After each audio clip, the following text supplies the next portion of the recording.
오늘 하나님의 말씀은 느헤미야 1장 6절에서 11절입니다. 구약성경 727페이지 느헤미야 1장 6절에서 11절 구약성경 727페이지 느헤미야 1장 6절에서 11절 한 절씩 읽고 마지막 절 같이 읽겠습니다. 이제 종이 주의 종들인 이스라엘 자손을 위하여 주야로 기도하오며 우리 이스라엘 자손이 주께 범죄한 죄들을 자복하오니 주는 귀를 기울이시며 눈을 여시사 종의 기도를 들으시옵소서. 나와 내 아버지의 집이 범죄하여 주를 향하여 크게 악을 행하여 주께서 주의 종 모세에게 명령하신 계명과 율례와 규례를 지키지 아니하였나이다. 옛적에 주께서 주의 종 모세에게 명령하여 이르시되 만일 너희가 범죄하면 내가 너희를 여러 나라 가운데에 흩을 것이요 만일 내게로 돌아와 내 계명을 지켜 행하면 너희 쫓긴 자가 하늘 끝에 있을지라도 내가 거기서부터 그들을 모아 내 이름을 두려고 택한 곳에 돌아오게 하리라 하신 말씀을 이제 청하건대 기억하옵소서. 이들은 주께서 일찍이 큰 권능과 강한 손으로 구속하신 주의 종들이요 주의 백성이니이다. 주여 구하오니 귀를 기울이사 종의 기도와 주의 이름을 경외하기를 기뻐하는 종들의 기도를 들으시고 오늘 종이 형통하여 이 사람 앞에서 은혜를 입게 하옵소서 하였나니 그때에 내가 왕의 술 관원이 되었느니라. 아멘. 이 구약 성경에 나오는 느헤미야는 페르시아 제국의 황제를 수종드는 음료 담당관입니다. 그러니까 왕의 입으로 들어가는 모든 그 음료, 그게 술이든 물이든 포도주든 뭐든지 간에 그 입으로 들어가는 모든 음료를 책임지는 사람이죠. 왕에 대한 그런 불법적인 시해가 언제든지 가능한 고대 사회이기 때문에 이 왕과 확고한 그런 신뢰관계가 확인돼야만 임명받는 자리죠. 이 사람을 믿고 내가 모든 음료를 마시기 때문에 자기가 믿을 수 있는, 확실하게 믿을 수 있는 신복이 아니면 왕의 음료 담당관이 될 수 없는 겁니다. 그죠? 왕의 생명을 좌지우지할 수 있는 그런 막강한 그런 자리죠. 이 느헤미야는 이 1장에 보면 황제의 겨울별장 수산궁에 있었습니다. 전혀 부러울 것이 없을 것 같아요. 그런 자리에 있으면. 그죠? 그게 무슨 뭐 한국식으로 우의정 좌의정은 아니지만 이 음료 담당관은 항상 왕 옆에서 수종 들고 왕의 절대적인 신임을 받는 사람이니 부족한 것이 없는 위치와 신분입니다. 그런데 그런 삶의 입지가 분명하게 보장된 사람이 오늘 느헤미야 1장에 보면 그 금식을 하면서 애를 태운단 말이죠. 바로 자신의 망해버린 조국 이스라엘의 폐허가 된 수도 예루살렘에 대한 애착과 그리움과 그 불붙는 열정 때문에 금식하면서 기도하고 있습니다. 예루살렘에 사는 유다 거민들 멸시당하고 핍박송에서 울고 있다는 리포트가 들어옵니다. 그래서 자기는 그 불쌍한 동족들을 위해서 내가 뭔가를 좀 해야 되겠다는 그런 마음을 갖게 되는 거죠. 자신의 친지 중에 한 사람 하나니, 나중에 느헤미야가 보면 이 사람은 자기 동생이었던 것 같은데, 하나니라는 사람이 몇 사람과 함께 느헤미야를 방문해 가지고 예루살렘이 지금 얼마나 비참한 지경에 이르렀는지를 알려줍니다. 그래 그 소리를 듣고 느헤미야는 즉시 하나님 앞에 기도하는 모습이 나오는데요.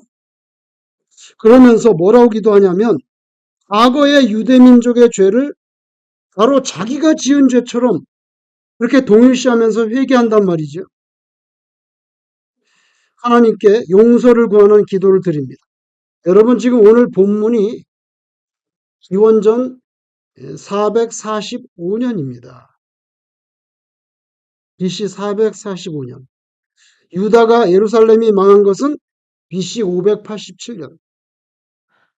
그러면 지금 얼마나 지난 겁니까? 나라가 망하고도. 뭐 얼마나 지난 거예요? 587년에 망했는데 백몇십 년이 지났잖아요. 백몇십 년이 지났는데도 자기의 조국 예루살렘, 수도 예루살렘을 생각하면서 눈물 짓고 조상이 지은 죄를 자기가 지은 죄처럼 자기 그때 태어나지도 않았는데 그렇게 기도합니다. 바벨론에 의해서 멸망당했죠. 바벨론은 또 망하고 이제 페르시아가 들어와서 이제 시대도 완전히 바뀌었어요.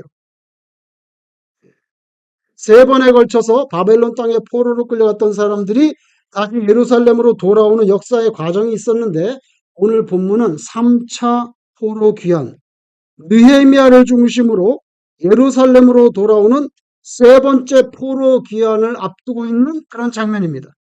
읽지 않았지만 4절에 보면 금식하면서 기도했다 그랬어요. 금식하면서. 그냥 기도한 게 아니고 금식하면서 기도했다. 그리고 하나님께서 그 기도를 들어주시죠. 그래서 결국 느헤미야는 페르시아 대제국의 왕 황제 아닥사스다의 음료 담당관의 지위를 사직하고 유다 땅 예루살렘의 총독으로 발령을 받게 됩니다. 총독으로. 그래서 예루살렘에 도착해서는 보니까 성벽이 다 무너졌어요. 가장 시급한 게 성벽이구나. 그래서 느헤미야가 이제 거기 유다 남은 그 뭐 완전히 그냥 오합지졸 같은 그런 사람들 거기에 리더십을 발휘해가지고 예루살렘 자기 조상들이 살던 수도의 성벽을 쌓기 시작하는데 52일 만에 완성하는 이것과 같은 리더십을 발휘합니다. 52일 만에. 두 달도 안 되잖아요. 두 달도 안 됐는데 그 성벽을 완성한단 말이죠.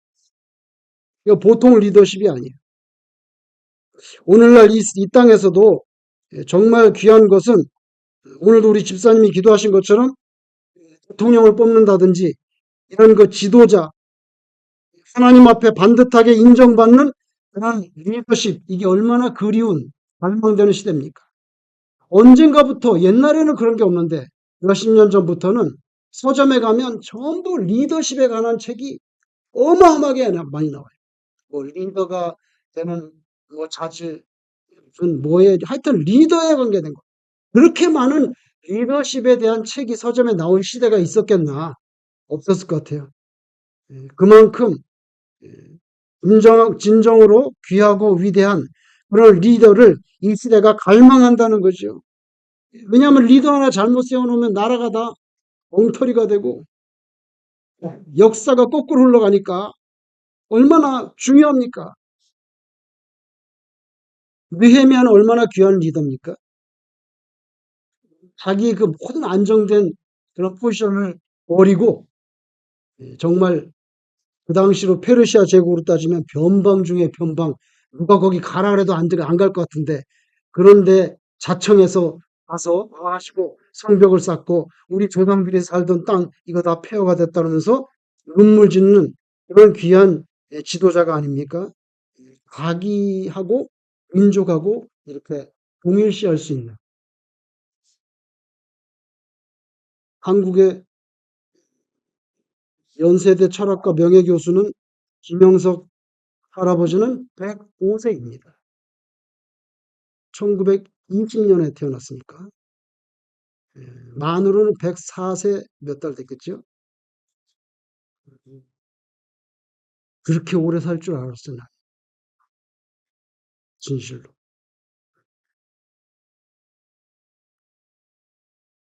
정말 그렇게 오래 살 줄 알았어요. 1980년대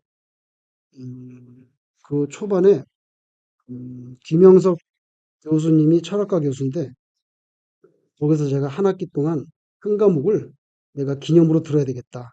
이 사람은 유명한 사람이니까. 그래가지고 강의를 들었는데 아침에 8시 강의야. 그게 수강 신청을 안 하는 거예요. 8시에 오기 힘드니까. 근데 굉장히 중요한 서양사에 대한 과목이에요. 그래서 신청을 했는데 아침에 8시부터 하니까 학생들이 10명밖에, 한 10명 정도밖에 안 돼. 10명밖에 수강 신청 안 했어. 그래서 듣는데 그분이 이제 은퇴하기 벌써 거의 은퇴할 때 다 됐어요. 그때 이미.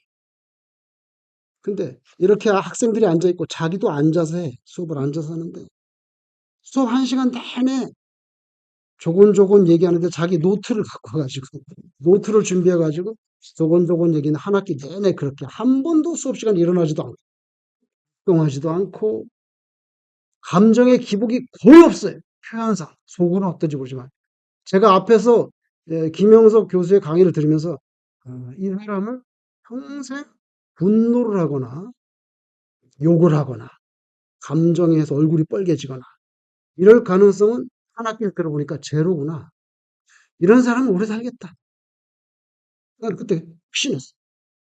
100살까지는 살겠다. 왜냐하면 절대 동요되는 게 없어. 처음부터 끝까지 표질관, 자기 감정 관리 철저히 하고 뭐 흥분하거나 분노하거나 화를 내거나 얼굴이 빨개 이런 거는 그 사람의 사전에 없을 것이라는 게 너무 확실하게 느껴져요. 항상 마음이 평온해. 한 학기 내내 평온해.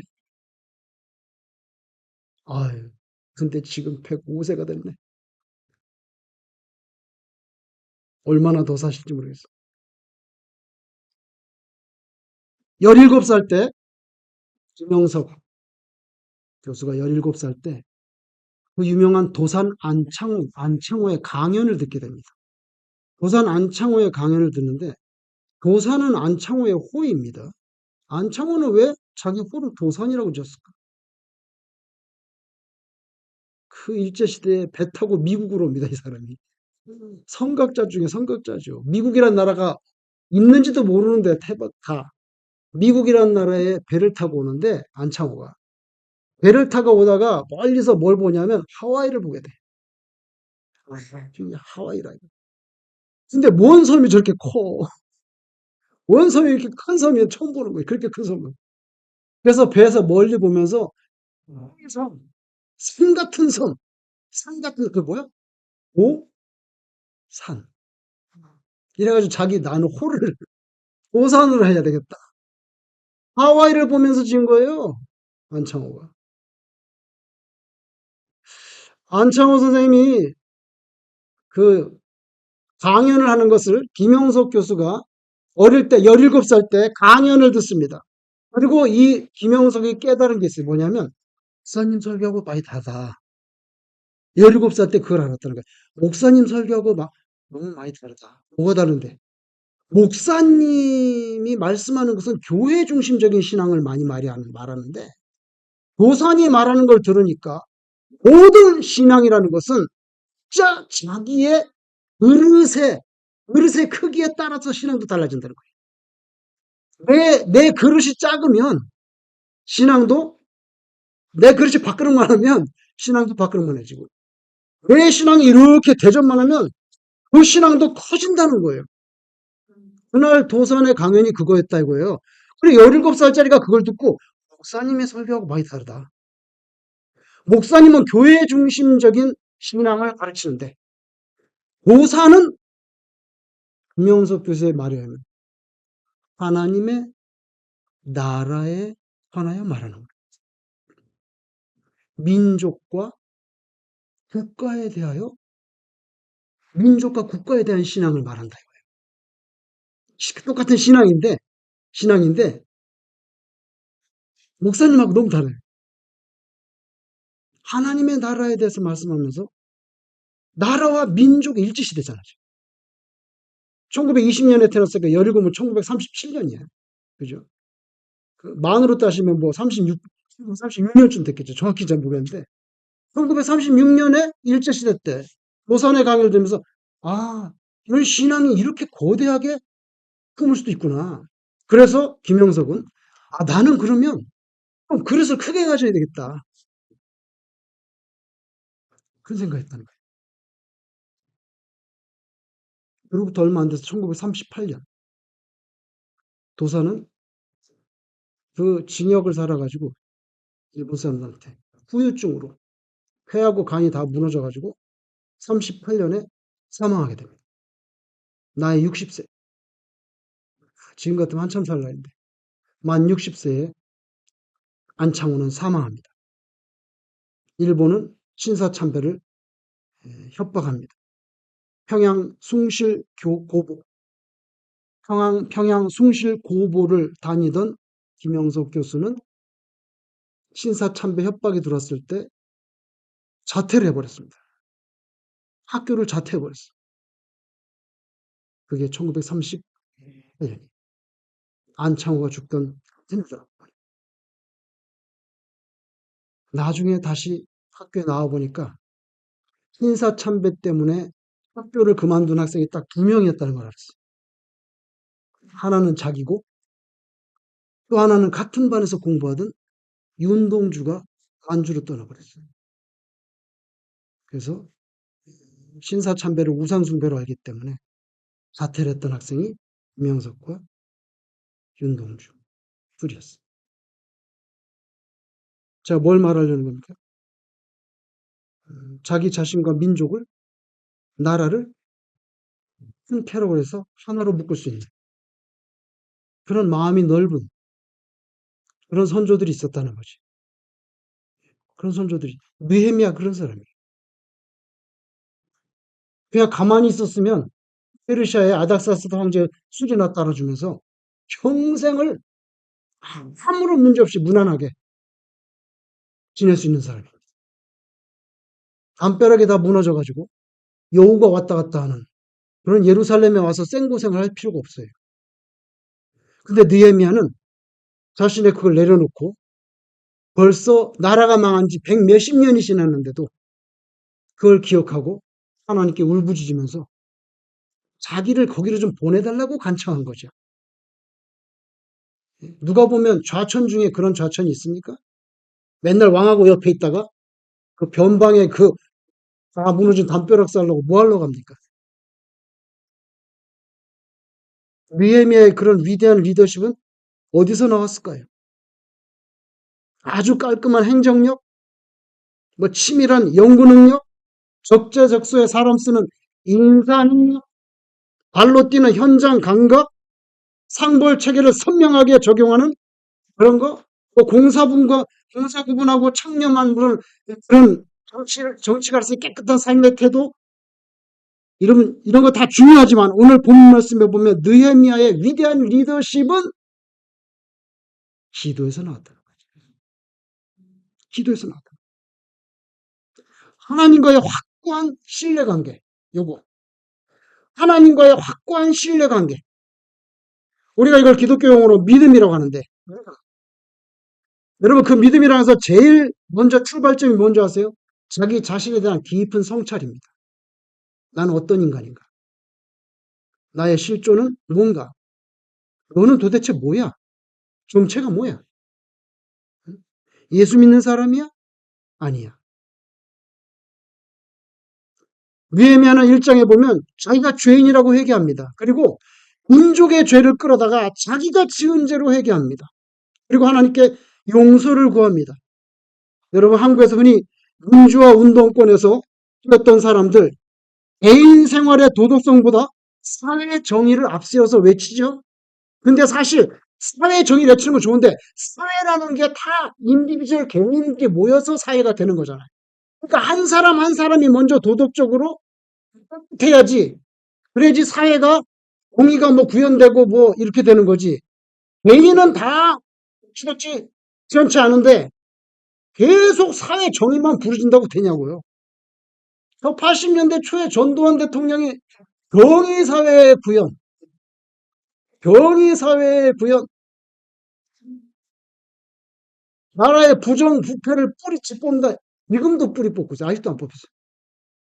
수십 년이 지났는데 아직도 뿌리를 뽑는데. 왜 그렇습니까? 한국 분들 한 분 한 분이 별로 변화되지 않고 그냥 운동권에서 사회, 정의, 민주화 이렇게.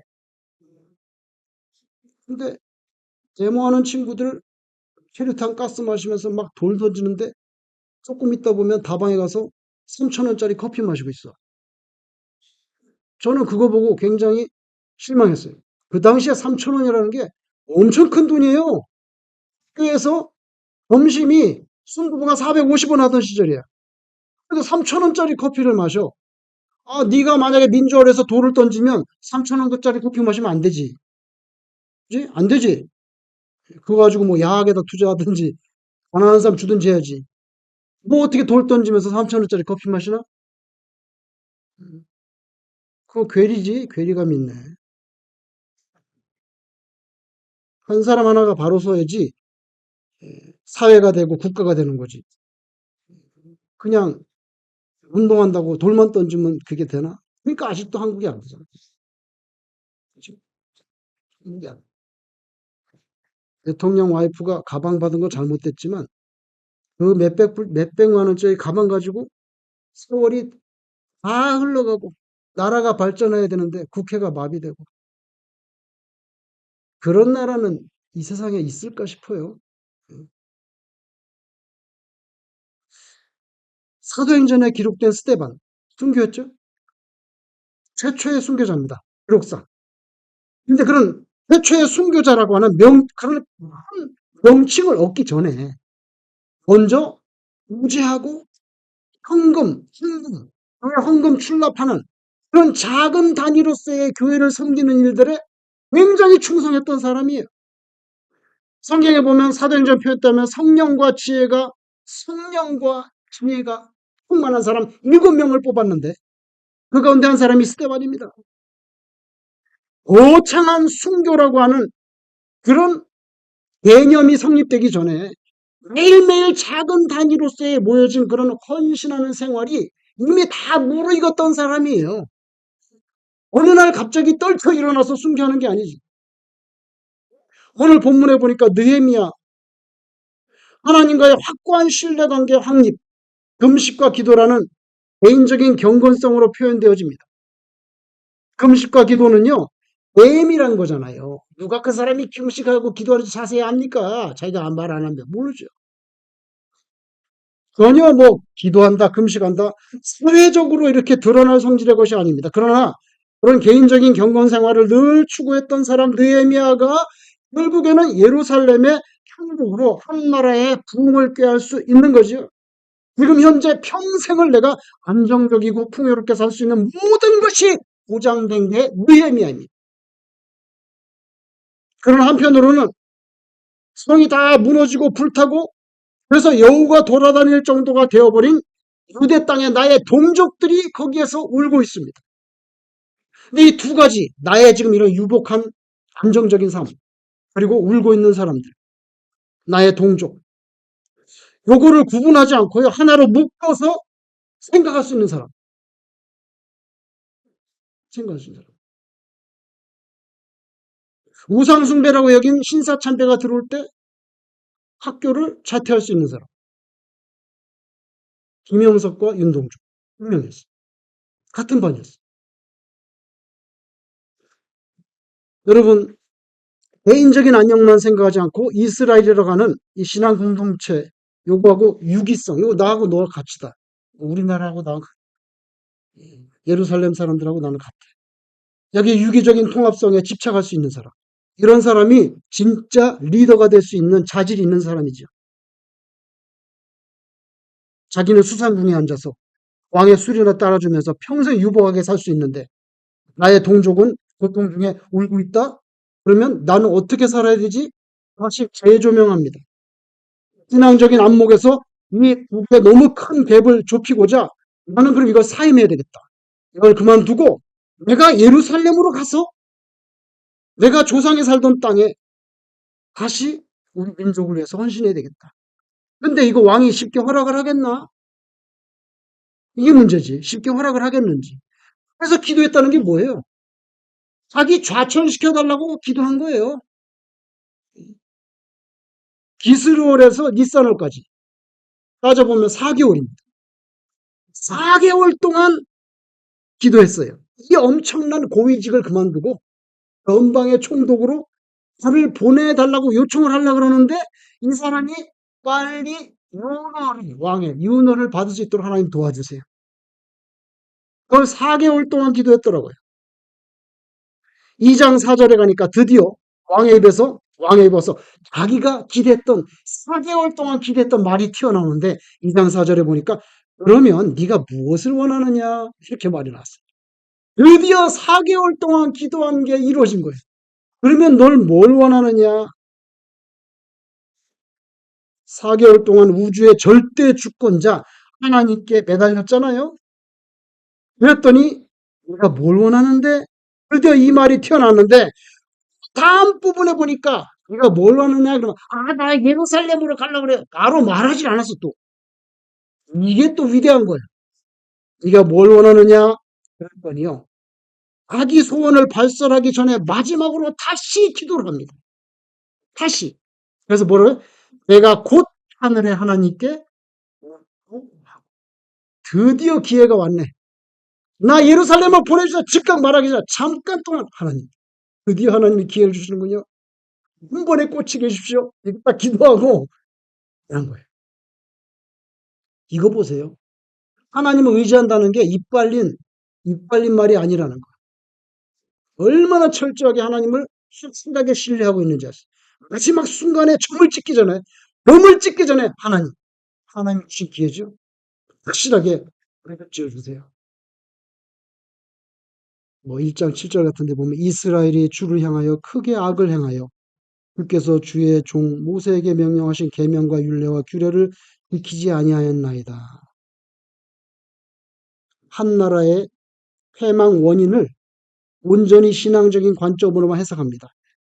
유다 예루살렘이 바벨론에게 왜 BC 587에 망했냐? 국방력이 약해서 망한 거지. 국방력이 약해서 정치가 썩었잖아. 그래서 망한 거지. 막 삼성이 흔들리고 경제가 안 좋아가지고 결국 그렇게 망한 거 아니겠어? 이런 식의 해석은 없습니다. 느헤미야 입에서 나오는 해석은 딱 한 가지입니다. 하나님께 불순종하고 죄를 지어서 망했다는 거예요. 그 외에는 다른 것은 나오지 않습니다. 얼마나 중요합니까? 하나님이 도대체 어떤 사람을 쓰겠습니까? 이런 사람을 쓰지 않고 도대체 누구를 쓰겠습니까? 하나님과의 절대적인 신뢰 관계에 목을 매는 사람, 그 사람을 리더로 쓰지 누굴 쓰겠냐고. 여러분, 한 사람이 참 중요합니다. 그 한 사람을 통해서 하나님이 역사를 하세요. 그죠? 아브라함 한 사람 때문에 롯의 가족을 살려주죠. 아브라함이 자꾸 기도하니까. 그 사실 롯은 좀 안 좋은 상태였는데 소돔 고모라 간 것부터 잘못됐는데 아브라함을 봐서 살려주는 거예요. 한 사람 대단히 중요합니다. 솔로몬 한 사람이 헛된 우상을 숭배하니까 솔로몬이 죽고 나니까 나라가 두 개로 쫙 쪼였어. 한 사람이 잘못해서 그런 거예요. 그죠? 아합왕이 외국에서 공주를 들여와가지고 이세벨 공주를 들어와가지고 그래서 바알과 아세라 우상 딴지를 열심히 섬기게 되니까 하나님께서 3년 6개월 동안 이를 한 방울도 안 줬습니다. 여러분, 하나님이 아합왕을 징계하는 것은 여러 가지 방법이 있을 거예요. 근데 왜 꼭 비를 선택했냐? 하나님 왜 비를 선택하냐? 왜 그러냐면 바알이 비를 내리는 신이거든요. 우상에. 바알이 조그만데 이렇게 손을 들고 여기 창이 있어요. 돌로 깎아 만든 건데 우상인데 가나안의 그 토속 우상인데 여기 그 손에 창이 있어 창. 창이 번개를 일으키고 번개가 쳐서 비를 내린다는 게 바알이에요. 근데 그걸 열심히 섬긴단 말이에요. 그러니까 뭐야? 비를 누가 주나 한번 보자. 바알이 주는지 보라. 3년 6개월 동안 알았잖아요. 그래서 우상 가짜라는 것을 보여주는 거죠. 한 사람 때문에 나라가 전체가 고생합니다. 요시야 왕, 히스기야 왕, 그런 한 사람의 왕 때문에 그 시대에는 하나님께 나라 전체가 축복을 받잖아. 한 사람 너무 중요해요. 느헤미야 한 사람 너무 중요해요. 그리고 여러분 한 사람도 너무 중요해요. 이거 뭐 우리는 별 볼 일 없는데 이렇게 생각할지 모르지만 하나님께서는 다르게 생각하실 수 있죠. 하나님께서 다르게 생각할 수 있어요. 그죠? 마태복음 5장에 그 유명한 산상부훈이 나옵니다. 거기에 소위 팔복이 나오죠. 마음이 가난한 자는 복이 있나니 해서 팔복이 나옵니다. 근데 8가지 복을 말씀하시고 난 다음에 그 다음에 마태복음 6장에 가면 예수님께서 설교를 하는데 주제별 설교를 합니다. 우리식으로 말하면 주제별 설교를 하는데 그 주제가 4가지가 튀어나왔어요. 6장에. 뭐가 튀어나왔냐? 첫 번째 구제, 두 번째 기도, 세 번째 금식, 네 번째 물질, 보화를 어디에 쌓아놓을 거냐. 이런 주제별 설교가 나왔는데 주제가 4가지였단 말이에요. 근데 여러분 대단히 중요합니다. 이거. 왜 그러냐면 한 인간이 이 땅에 태어나가지고 이 땅에 태어나서 한 인간이 관계 지을 수 있는 게 뭐 여러 가지야. 예를 들면 나는 이 사회에 대해서 어떤 존재지? 나는 하나님과의 관계에서 어떤 존재냐? 나는 내 자신의 관계에 있어서 어떤 존재냐? 나는 이 하나님만큼 소중하다고 생각하는 물질에 대해서는 어떤 관계로 젖어야 되냐? 요거 설명한 겁니다. 제일 처음에 나온 게 구제야. 뭐예요? 나는 예수 믿는 사람으로서 이 세상에 사는 동안에 이 사회에 대해서 어떤 관계로 맺어지는 것이 가장 아름답고 덕스러우냐? 크리스찬으로서. 예수님 그거 뭐예요? 구제로 보는 거예요. 그걸 구제로 보는 거예요. 좀 도와주면서 살아라. 너 예수 믿는다 그러면서 맨날 네 주머니에만 들어가면 절대로 안 나와. 그러지 말고 좀 도와주면서 살아라. 구제를 말씀했어요. 사회에 대한 나의 관계. 두 번째, 하나님하고 나는 어떻게 관계? 하나님과 나의 생명줄? 기도. 세 번째, 너는 예수 믿는 사람으로서 너 자신과의 관계에 있어서 가장 고상한 경건이 뭐라고 생각하냐? 금식에 대해서 말씀했어요. 금식. 굶기를 끊는다는 것은 그만큼 심각한 거 아니겠어요? 그렇죠? 그래서 사회에 대해서는 그렇지. 하나님에 대해서는 연결되는 생명선이 기도야. 너는 너 자신에 대해서 좀 덜 먹고 절제하고 좀 생각 좀 해봐. 금식. 마지막에 뭐예요? 하나님만큼 위대하고 강하게 보이니 물질을 어떻게 핸들할 거니? 요 4가지에 대해서 주제별 설교를 했는데 제가 볼 때는 4가지 중에서 느헤미야는 확실하게 2가지를 잡았습니다. 뭡니까? 기도와 금식. 4가지 중에 2개를 잡았습니다. 기도와 금식을 딱 잡으니까 하나님 눈에 든 거예요. 하나님의 눈에 들었어. 여러분들이 4가지 중에 하나라도 잡아야 되지 않을까요? 하나라도 잡아야지. 하나라도 잡아야지. 2개 잡는 날에는 역사가 뒤집혀. 그러니까 2개를 잡아보세요. 역사가 뒤집혀. 하나를 잡아도 하나님이 흥분해. 하나님이 막 흥분할 거예요. 예? 여러분 오늘 느헤미야는 마태복음 6장의 4가지 주제 가운데 기도와 금식을 잡았습니다.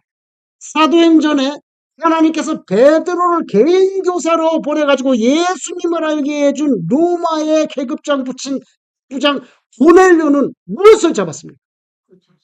구제와 기도를 잡았습니다. 사도행전에 나오잖아요. 얼마나 구애를 했는지 하나님이 뭐 이런 게 다 있어? 예수도 모르는 게 구제와 기도를 잡아. 근데 예수님을 몰라. 그래서 얼마나 고넬료를 사랑했는지 베드로를 욕바로 야, 너 거기 가라. 왜 가는데요? 너 고넬료라고 그 백부장인데 가봐. 내가 왜 이방인하고 같이 만나서 밥을 먹습니까? 말하면 가는 거지. 여러분 4가지 중에 고넬료는요. 구제와 기도를 잡았더라고요. 그죠? 여러분은 뭘 잡으시겠습니까? 4가지 중에 뽑기. 여러분 저와 여러분도 하나님 앞에서 평범하게 사는 것보다 조금 이렇게 하나님의 눈에 두드러지게 나타나는 그런 신자가 되기를 주의 이름으로 축원합니다. 느헤미야가 기도와 금식을 딱 잡으니까 바로 하나님께서 느헤미야의 손을 딱 잡아줍니다. 하나님께서 느헤미야 손을 딱 잡아주니까 페르시아 황제는 꼼짝없이 느헤미야 손을 자동으로 했습니다. 그래서 느헤미야 소원 다 들어줬죠. 다 보내주고 홍도 그다음에 성벽지요? 돈 필요하네? 돈. 하나님께서 느헤미야 손을 꽉 잡으니까 뭐 그 당시 세상적으로는 최고 아닙니까? 페르시아의 황제가 그냥 손을 벅 잡아버렸습니다. 근데 페르시아 황제 별거 아니야. 오늘 여러분 여기 느헤미야 기도할 때 뭐라 했습니까? 황제를 뭐라 그랬어요? 황제를 가리켜서 뭐라는 줄 아세요? 11절에 오늘 종이 형통하여 뭐라 말합니까?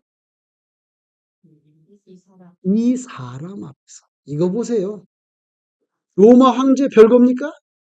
하나님 앞에서 사람이지. 피조물이지. 기도할 때 보세요. 본색이 드러나잖아. 이 황제 각하 앞에 이거 아닙니다. 하나님. 이 사람 앞에서. 나 하나님 은혜 있게 해주세요. 보세요. 하나님 손을 잡으면 나머지는 그냥 문제 없어요. 문제 없어요. 저와 여러분이 하나님의 손을 아주 꼭 단단히 잡으심으로 이 땅에서 능력 있고 좀 의미 있게 쓰이는 인생 되기를 주의 이름으로 축원합니다. 기도하겠습니다. 하나님 아버지 아무 염려할 거 없고 모든 것이 확정적으로 보장된 황제의 음료 담당관의 그 지위를 내려놓고 하나님과 망해버린 자기 민족을 생각하며 다 황폐화된 예루살렘으로 기쁜 마음으로 달려갔을 그 느헤미야를 생각해 봅니다. 하나님 아버지, 하나님과의 생명선, 기도를 붙잡고 금식으로 하나님 앞에 눈물을 쏟을 때 하나님께서 그의 손을 잡아주시니 황제는 자동으로 하나님의 사람을 서포트하게 되는 것을 우리가 목격하게 됩니다. 우리가 이 땅에 사는 동안에 우리도 하나님의 손을 그렇게 꼭 잡고 살아가는, 동행하는 그런 신자가 되게 하여 주시옵소서. 예수님 이름으로 기도드리옵나이다.